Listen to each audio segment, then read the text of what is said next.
काय चाललंय? आंधळ दळतंय आणि कुत्र पीठ खातंय.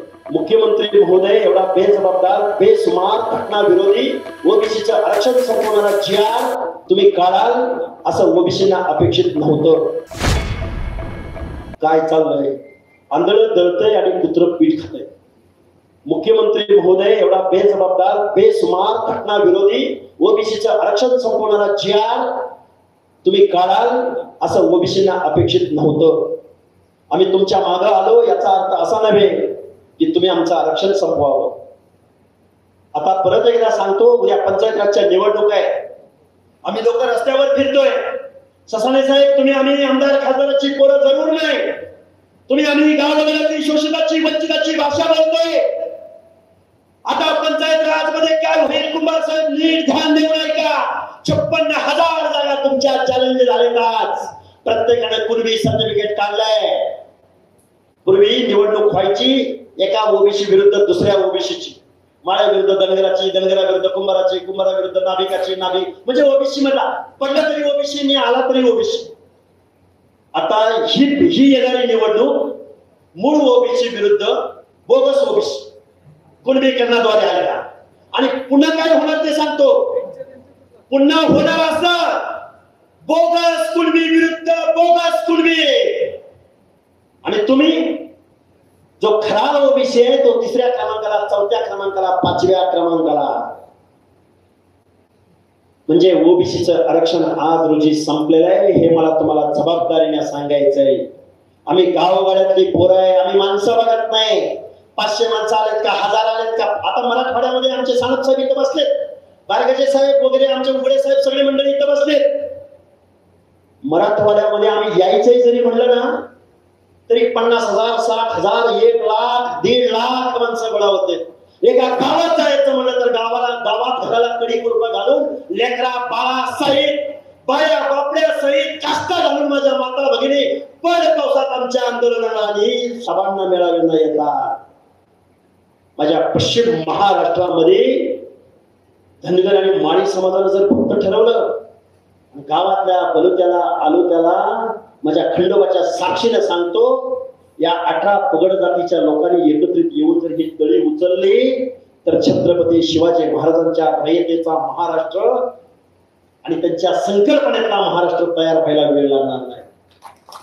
तर तुम्ही म्हणाल, अरे ही लय मोठं बोलतंय, कोणाच्या जीवावर बोलतंय, कशाच्या जीवावर बोलतंय? अरे 10% जनांगेच्या 10% लोकसंख्येला जर एवढं सरकार घाबरत असेल तर तुम्ही 50-60% आहात. आणि दलित, एसटी बांधव हे 20% आहेत. झाले किती? 80%. 80% लोक एकत्र झाल्यावर आता म्हणत सर हे कसं शक्य आहे? पवार साहेब, सुप्रियाताई, अजित दादा, रोहित पवार, सुनेत्रा वैदी, पुन्हा कोण तो यशवेंद्र पवार, पुन्हा कोण पार्थ पवार, पुन्हा कोण जय पवार. आणि तुम्ही आम्ही जन्म कशाला घेतलाय? मत द्यायला. आणि ह्याने जन्म कशाला घेतलाय? वायनरी, कारखाना. काय चाललंय काय? तुम्ही म्हणाल ना पवाराव लय बोलतोय, पवाराव लय बोलतोय, पवाराव लय बोलतोय, बोला मला. त्याशिवाय तुम्हाला शत्रू दाखवल्याशिवाय तुम्ही लढाईच करत नाही. तुमचं नुकसान काय झालं हे सांगितल्याशिवाय तुम्ही उतरतच नाही. आता किती बोलावं? खूप मी आता कन्क्लुजन कडे येईल. माझी तुम्हाला सगळ्या लोकांना हात जोडून कळकळीची विनंती आहे की तुम्ही सगळ्या लोकांनी उद्याच्या पंचायत राजच्या निवडणुकीमध्ये खरा ओबीसी चालवा. 2 पावलं नवनाथजी, 2 पावलं बापूराव, 2 पावलं मागे यायचं. काय पंचायतीमध्ये? झाला सरपंच, झाला पंचायती मेंबर, शाळेचं पत्र बसवून, गटारीतली घाण का आणि लाईटीचा बल बसव. आणि पुन्हा लईच चांगलं काम करतोय म्हणलं की भावकीत भांडण. अरे लग्नाला गडी जात नाही, गाव एकाच जाते, पण भावकीत पाहुण्याला वेळात आडनावात भांडण. महाराष्ट्राच्या विधानसभेमध्ये तिजोरीची चावी ठेवल्या आणि त्या तिजोरीची चावी नेहमी कोणाकडे आहे? तर ती पवार कुटुंबियांकडे आहे. तुमच्या आमच्यावरती दैन्य, दास्य, दारिद्र्य येण्याचं कारण जे कोण असेल तर ते पवार कुटुंबीय आहे. ते कधीही सत्तेच्या बाहेर नव्हते नाहीत. और अमित शहाची सत्ता आली, पवार साहेबांचंच वटकान. उद्धव साहेब मुख्यमंत्री झाले, अजितदादा पवारच अर्थमंत्री, एकनाथ शिंदे मुख्यमंत्री झाले, तेच होते का अर्थमंत्री, आणि पुन्हा देवेंद्र फडणवीस मुख्यमंत्री झाले, अर्थमंत्री अजितदादा पवार. निवडणुका संपल्या की बहादरांचा कारखाना आजारी पडतो. कारखाना आजारी पडलं, 100 कोटी, 125 कोटी, 75 कोटी, 150 कोटी, आणि तुमच्या आमच्या आश्रमशाळाला स्कॉलरशिपला पैसे नाहीत मिळणार. तुमच्या पोरांनी शिकायचं नाही. एखाद्या घिसाड्याचा कारखाना कोणी हातवर करून सांगता का मला? एखाद्या सुतारानं चिलिंग प्लांट टाकलाय, कोणी हातवर करून सांगता का? एखाद्या नाभिकानं सूतगिरणी काढली, कोणी हातवर करून सांगता का? आणि हे झाले पण ते अनुते, आपण बहुसंख्येने असणाऱ्या धनगर, माळी, वंजारी असं एखादा दुसरा अपवाद मला हातवर करून सांगता का कारखाना काढला? जिब्यांना सांगा बरं तुमचे कारखाने किती? आईच्यानं सांगायचं. महाराष्ट्रामध्ये तुमचे फूट पाडायचे ना, अरे मायाडी धनगराने वंजारी खाल्लंय, तुम्हाला काही मिळून दिलं नाही. अरे 1% बजेट दिलंय तुम्ही आजपर्यंत. काय खाल्लं असेल लिंगायचं? काय खाल्लं असेल वंजारानं? माझी गावगाड्यामधल्या ओबीसींना माझी हात जोडून कळकळीची विनंती आहे, तुमचं आरक्षण आज रोजी केलंय, हे आरक्षण वाचवायला फुले शाहू आंबेडकर परत जन्माला येणार नाहीत.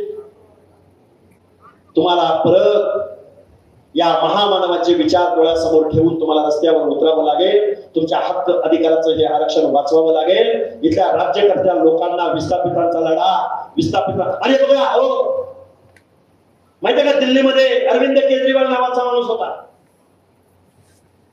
अरे एमपीएससी करणारी पोरं, त्यांना विधानसभेची तिकीट दिली, त्यांनी स्पर्धा परीक्षेची पोरं अभ्यास करायला लागलेल्या पोरांना तिकीट दिली, ते आमदार झाले. पंजाब मध्ये महाराष्ट्रापेक्षा वाईट परिस्थिती पंजाब मध्ये होती. पंजाब मधल्या एका घराच्या बाहेर आमदार खासदार कधी जात नव्हते. सगळ्या लोकांना पराभूत करून तो मान नावाचा मुख्यमंत्री तिथे त्यांनी दिला की नाही? गावगाड्यामध्ये तुम्ही आम्ही बहुसंख्येने आहोत, मायक्रो नाही तर मेजर आहोत. ओबीसीचा हा कॉन्सेप्ट आपण सत्यात उतरूया. माझ्या आज जेजुरी गडावरती या दसरा मेळाव्याच्या निमित्तानं नवनाथजी, बापूराव, तुम्ही सगळ्या लोकांनी हा जो संकल्प सोडला, आपण या मल्हार चरणी, खंडोबाच्या चरणी आपण तळी उचलूया आणि 18 पगड जातीच्या लेकीची हात देऊया. आता काही म्हणाल हे काल्पनिक आहे, हे कुठं सत्यात येतं का, ह्यांचं काय हाय, हे कुठं होत असतं का? अरे काशीराम नावाच्या माणसानं काय कारखाने होते का? त्यांच्याकडे पैसे होते का? नोकरदार वर्गानं त्यांच्या पाठीशी ठामपणे उभं राहण्याचा निर्णय घेतला आणि कुठं पॅम्पलेट छाप, कुठं काय छाप, कुठं सभा घे, कुठं काय कर. त्या उत्तर प्रदेशमध्ये 4 वेळा मुख्यमंत्री बनवण्याचं काम त्यांनी केलं. काय आपण खाली कर्नाटकमध्ये सिद्धरामय्या आहे, त्यामुळे खूप काही बोलता येण्यासारखं आहे, खूप काही बोलू शकतो. सभेमध्ये वेगळं बोलावं लागतं. माझ्या पत्रकार बांधवांना माझं सांगणं आहे, तुम्ही सभेमध्ये वेगळं बोलावं लागतं, बाईटमध्ये वेगळं बोलावं लागतं, डिबेटमध्ये वेगळं बोलावं लागतं. आता तुम्ही ठराव मांडलेले आहेत नावाची, जिल्ह्याचा ठराव तर आहेच. अरे आपण सत्तेमध्ये जाऊ, आपण युनिव्हर्सिटी उभ्या करू. अहो राजर्षी शाहू महाराजांच्या नावानं मायावती मुख्यमंत्री झाली, त्याच वेळी तिथं युनिव्हर्सिटीला नाव दिलं गेलं ना राजर्षी शाहू महाराजांचं. डॉक्टर बाबासाहेब आंबेडकरांना भारतरत्न पुरस्कार कुणी दिला? भारतरत्न पुरस्कार विश्वनाथ प्रताप सिंग नावाच्या माणसाला दिला. तुमच्या आमच्या मधल्या ओबीसीच्या नेतृत्वावरती अजिबात अविश्वास किंवा कुठंही अंडर एस्टिमेट होईल असं बोलायचं नाही.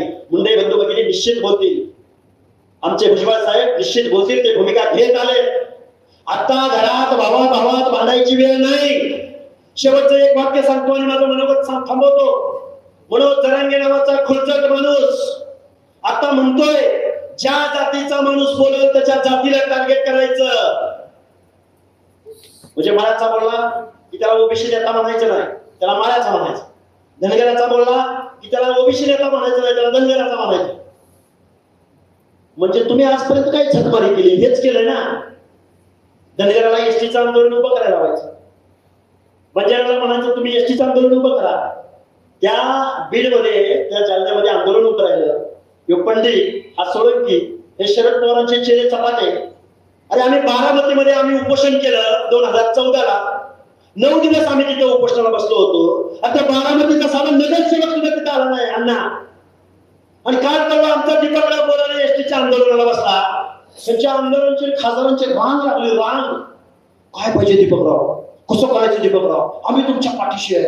अरे तुम्ही आजपर्यंत आमच्या बापदाद्यांच्या आमच्या हक्काधिकारांचं आमचं शोषण तुम्ही केलं. त्यावेळी आमचा प्रश्न तुम्हाला दिसला नाही. आता ओबीसी मध्ये फूट कशी पाडायची, धनगराला वेगळं पाडायचं, बंजाराला वेगळं पाडायचं, भुजबळ साहेबांना शिवाय दिले की भुजबळांना वेगळं पाडायचं. बाबांनो, आता जाती जातीमध्ये भांडायची वेळ नाही. आता पातीसाठी भांडायचं, आता कास्टसाठी भांडायची वेळ नाही. आता ओबीसी क्लास साठी भांडावं लागेल. डॉक्टर बाबासाहेब आंबेडकरांच्या स्वप्नामधलं तुमच्या आमच्या सर्वांच्या हक्क अधिकाराचं संविधान वाचवावं लागेल. खूप काही बोलता येण्यासारखं आहे. तुम्ही सर्व लोकांनी शांत चित्ताने आमचं मनोगत ऐकून घेतलं, त्याबद्दल मी तुमचा आभार व्यक्त करतो. आणि जाता जाता सांगतो की इथं सर्व प्रवर्गातली लोक आले. इथं घडशी समाजाच्या लोकांनी आमचा सत्कार केलाय. इथं कुंभार समाजाच्या माणसाने आमचा सत्कार केलाय. इथं वैद्य समाजाच्या माणसाने आमचा सत्कार केलाय.